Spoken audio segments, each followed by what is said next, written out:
Welcome back to Big Mouth and welcome to Thursday's edition of the dceu Daily. And this is the channel where the fans are the star of the show. Please go over to my Twitter at MoviesTVMad, smash that follow button and tag me and make suggestions for videos and maybe articles to read on videos and different topics. Just like Scott Edwards has done a brilliant suggestion for today, asking me this. Actually, he's asked me a couple of questions, but this is the main one I want to talk about today. Do you think Crisis on Infinite Earths was teasing a bigger crossover coming down the road? Like, did you think we'll get a huge DCEU Arrowverse crossover eventually? I hope so. That would be epic. Well, Scott, in fact, we've already had a little Arrowverse DCEU crossover, haven't we? Because we saw Grant Gustin's epic Flash meet the Arrowverse's epic Flash, Grant Gustin, in Crisis on Infinite Earths. That was the origin story for Walter Hamada's and Jim Lee's multiverse strategy. And do I think there is a bigger crossover to come between Arrowverse and the DCEU? Absolutely. And I even know the title of the film it's going to happen in. And so do you. Flashpoint. Andy Muschietti Flashpoint movie will have a crossover between the DCEU and Arrowverse of sorts. It's going to happen. I can tell you, and I'm very confident about this, that Grant Gustin's Flash will be a very prominent part in Andy Muschietti's Ezra Miller-starred Flashpoint movie. He will be part of that. And I'm sure you're going to see many Arrowverse superheroes in the Flashpoint movie. So it is going to happen. Let me explain to you something about modern day Hollywood. It's very lazy. It lacks imagination. So what I'm trying to tell you is, if they can find an easy, lazy way of making a lot of money, they will. Now, I don't want you to misunderstand me. You know, the Flashpoint movie excites me. Jim Lee's and Walter Hamada's multiverse strategy excites me a great deal. And it just gives potential for so many crossovers. And we've done this to death now, haven't we?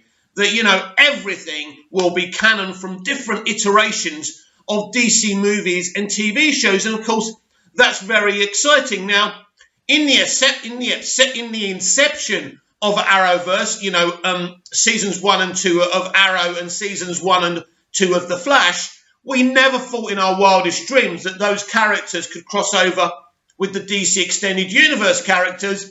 But this multiverse strategy lends it to this kind of thinking.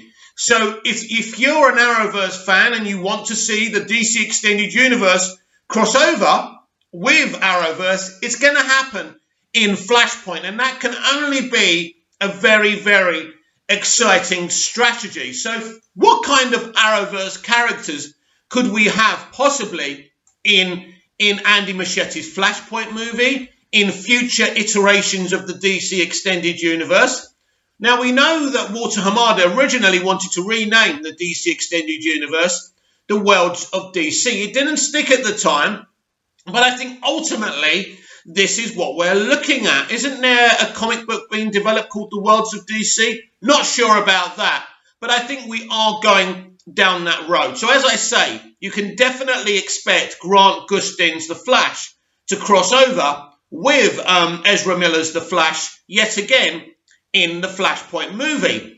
I believe that Grant will have a big part to play in the DC Extended Universe. I also expect him to get, once The Flash is cancelled and finishes his run on the CW, I expect all these Arrowverse characters to get limited kind of movies on HBO Max. But there are so many crossovers. Yes, I do expect Melissa Benoist's Supergirl to cross over with the DC Extended Universe. As I say, the most prominent members of Arrowverse will be in Andy Muschietti's Flashpoint. I'm really sure about this because if we're getting Nick Cage's Superman, which we never saw, and if we're getting Keaton's Batman, and if we're getting Affleck's Batman, then anything is possible. But yeah, I do expect major DC crossovers from different iterations from the DC live action movies, past and present, to cross over with the DC Extended Universe. I expect Tyler Hoechlin to cross over with Henry Cavill one day. I expect the White Canary to cross over. I expect a lot of these characters to be in Flashpoint. It only makes sense. Now, let me explain something to you why I'm really confident about this. It's mainly because, Crisis on Infinite Earths isn't just a self-contained Arrowverse story. It's the origin story for this multiverse strategy. So that scene we saw with the two Flashes, Ezra Miller's Flash and Grant Gustin's Flash, are interlocked into Flashpoint. It's all part of that. The information that Grant Gustin's Flash told Ezra Miller's Flash that, rocked Ezra's Flash to his very core, is going to continue in the Flashpoint movie. It's all connected. And what you're going to see Ezra Miller's Flash do in the Flashpoint movie is not only create a new universe because he goes back in time to bring his mother back to life, but he's going to create a new multiverse, because once you go back in time, you change things. So what you're basically, Crisis was the origin story to this multiverse strategy, but I think there's more to come. And the continuation of what you saw in Crisis is going to be in Andy Muschietti Flashpoint. And as I said before, it's a very ambitious, I suppose, rebooting of the DC live-action universe. It makes Arrowverse bigger. It makes the DC Extended Universe movies bigger. And anything's possible. You have got so much potential upon potential of crossovers. And I've spoken about the Marvel Cinematic Universe. One of the main reasons it's so successful is for the enabling of these crossovers. Fans want to see different versions of different characters cross over.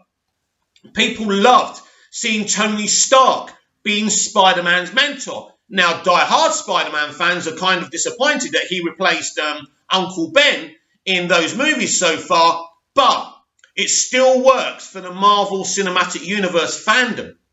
And this strategy that Walter Hamada and Jim Lee are doing is going to work for all DC fans. Something for everyone. No longer is the DC Extended Universe just going to be a Snyder playpen. No longer will it be one vision fits all. No, you're going to see different visions, different crossovers, self-contained movies, movies where you see, and let's not forget Ray Fisher. Ray Fisher's Cyborg is going to be in Flashpoint. They all are. They're all going to cross over with each other. And the Arrowverse characters are going to be very, very prominent in the Flashpoint movie. But let me ask all you a question. What Arrowverse characters would you like to cross over in Andy Muschietti's Flashpoint movie? I think my top pick, even though I'm a Superman fan, would be Stephen Amell's Oliver Queen. Somehow, don't forget, this is very interesting now, just a theory. No source is telling me this, but what if in Flashpoint, when Barry Allen, or maybe both the Barrys, maybe Ezra Miller's Barry, changes the timeline, right? He's going to change the timeline. That could actually resurrect Stephen Amell's Oliver Queen, a.k.a. Green Arrow. How do you feel about that prediction? That's number one prediction. We could see Diggle's Green Lantern in the Flashpoint movie. There are so many possibilities that we don't even know about. And we know that Stephen really wants to come back to the Arrowverse. So there's no question of having to persuade Steve for that, which is great. Steve's a great guy, very charitable, very talented, great version of Oliver Queen, especially in the first season. The pilot was the best version of that character we've ever seen. So, yes, to answer your question, Scott, absolutely bang on. You are going to get your big Arrowverse DC Extended Universe crossover in Andy Muschietti's Flashpoint. And I know you're going to be excited about that, because I couldn't be more excited about it. Because prominently, as much as I love Snyder's verse, DC verse, I love DC, left, right and centre. I am a DC fan. I have no loyalty to just one director, and I love Zack. A lot of time for the guy. He's unique. He's a one-off in terms of a creative.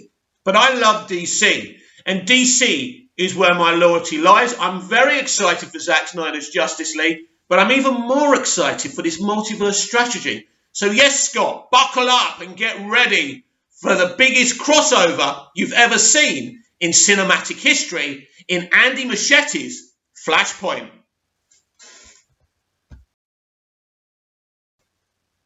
I think it's great when there's a lack of news out there, lack of DC news, to be able to answer fan questions. And Scott's the one asking the questions. And if you're fed up of me just reading Scott's questions, no offense, Scott, ask me some questions, and I will, base a whole DCEU daily around them. Mainly when there's not much going on. I will reiterate, though, that yesterday there was a big list of announcements where Wonder Woman 84 will be released in different territories. So you must understand, if you don't have HBO Max in your country, but you have open cinemas around you, you may get Wonder Woman 84 as early as December the 13th.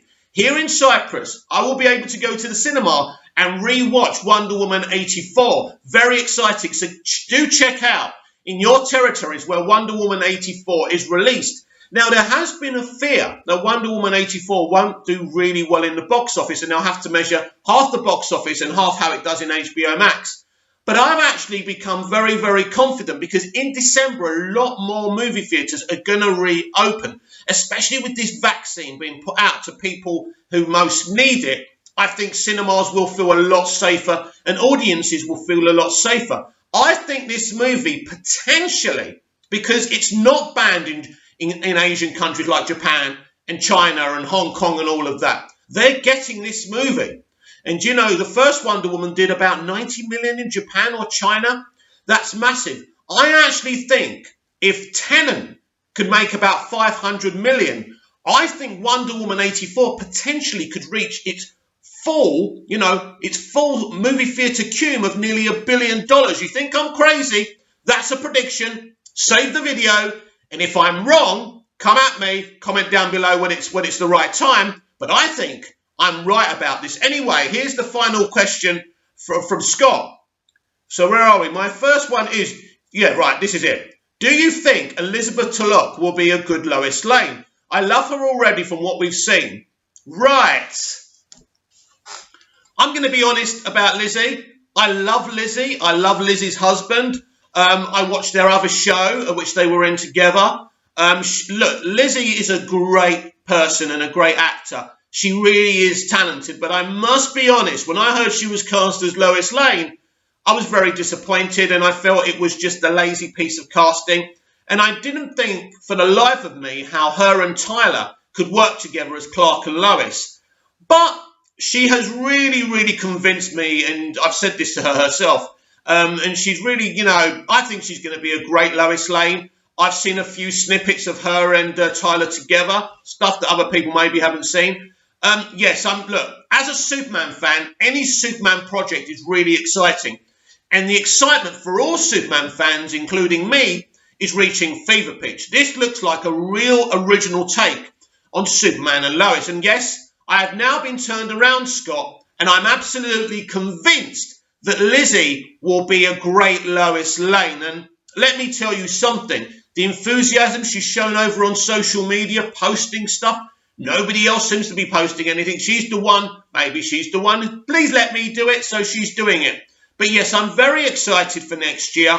It's going to be an awesome series. I did give you a list of the titles for the first 5 episodes yesterday as well. So yeah, a proud Superman right now. And yes, Scott, I feel Lizzie can pull this off. This will be a very different Lois Lane, because this Lois Lane is going to be a mother, which is a very important thing and a very different thing. There's going to be, this Superman story is going to be motivated by family. But unlike Tom Welling's Superman, who's a bit cowardly and decided to give up being Superman so he could stay at home 24/7 with Lois. By the way, I love Tom Welling's Clark Kent in the proper Smallville run, but what Berlanti did there was outrageous. But he's still Superman, as well as being a family man and the father. So that brings all new pressures to this dynamic of Clark and Lois. And I can't wait to see how this is going to work out. They've got a great team involved. I think it's a very ambitious take. I'm very excited for it. Superman isn't like Green Arrow. Superman isn't like these other characters. This is the top boy of superheroes. Marvel or DC. Whatever you say, you can tell me, oh, he's your granddaddy's hero. No. He's relevant. He's vital. He's pure. And in this day and age where everyone's so cynical, Superman is absolutely relatable. So I'm so excited for this show. And I do think Lizzie Tulloch will be a great Lois Lane. And I can't wait to see what kind of Lois she is. I think she's going to be different to the other actors. Because as I say, she's a mother. And the mother has to be more caring, less arrogant. There will be that Lois Lane arrogance and that gob that she's got. But I do feel when you're a mother, that changes you, doesn't it? Or if you're a parent, when I became an uncle, that changed me. That softened me up a lot. I will say that to you. So, yeah, it's very, very exciting, Scott. So don't forget, people, tag me over on Twitter, ask me a question, make video suggestions, and I will be back tomorrow with even more DCEU Daily. And remember, I'm on Twitter all day, winding people up, retweeting movie news, especially DC movie news. You know where to find me. And I'll be back here tomorrow. See you again soon.